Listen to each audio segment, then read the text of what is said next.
Hey guys, it's Todd. Thanks so much for stopping by songsareforsinging.com and listening to the Tips and Tricks podcast. We've got quite a few of these on the website and going to keep doing more. So yeah, look around. You may find something that might be a real help to you or your team. Hey, I want to talk about an important issue among worship leaders. It's a serious issue. If I put more production time into this podcast, I'd play sad music here. Why don't we put some in right here? I'm just kidding. We're not going to put any in there, but it is a serious problem. And that is, well, I don't know how to say it other than just to say it. And that is bad rhythm. Worship leaders, some of you have bad rhythm.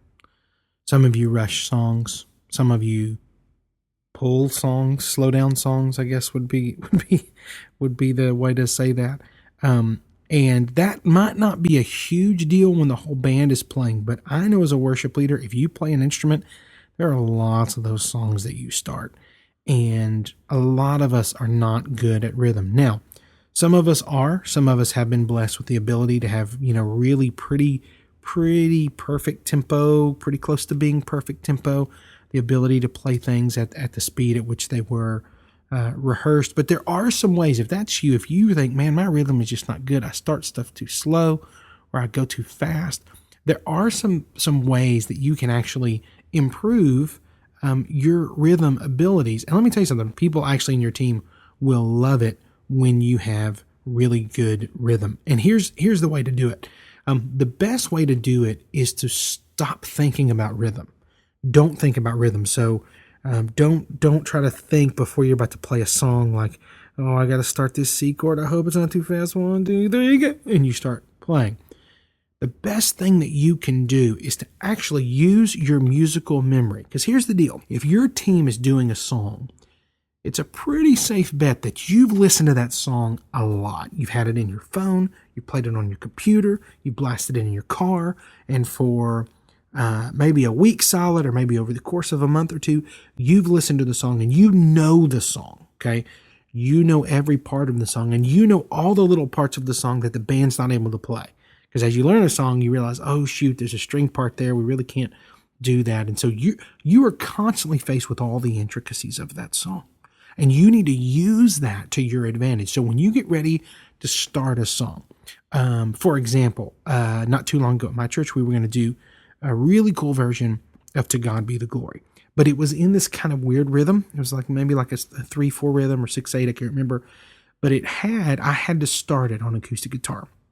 And it was tough. I couldn't quite remember it in rehearsal. Actually, on my way to rehearsal even, I was thinking, how am I going to start that? I don't know that rhythm. It's going to be kind of weird. At my church, we use a click when we play in our in-ears. But for this week, I didn't have my same drummer, had a guest drummer, and he was not real comfortable with click. And so maybe you found yourself in that situation. How am I going to start that song? And what I realized was I am so much better on rhythm when I think about another part of the song, when I use the musical memory I have and I think about a hook of the song. Maybe it's a guitar riff. Maybe it's the way the bridge builds. And so for me, I, in my head, for some reason, rhythmically could remember this. Praise the Lord.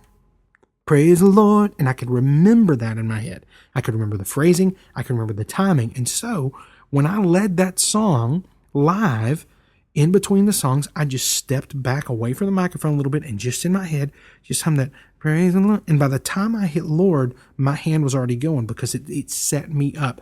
If you will remember the hook of the song or some specific part of the song, it will get you out of your head. You won't worry as much about the rhythm, and you'll play to the hook. And you might still be a little fast, you might still be a little slow, but remembering the hook and playing to it in your mind, so playing your instrument and hearing that hook in your head will greatly improve your tempo. It will. Now, here's the thing. If you're not a worship leader who listens to the songs before, it's going to be hard for you. So I'm speaking in defense of knowing the material. Okay. And I know you have a chord chart there, and I know you may not know it, perfectly inside and out, but I do think if you spend any time listening to the song, you absolutely would be able to do that. So find a hook in your brain and play to it. And I guarantee you, your rhythm will be better. So try it. Next time you got to start a song, try that. Play to the hook in your brain. What a weird thing to say, but you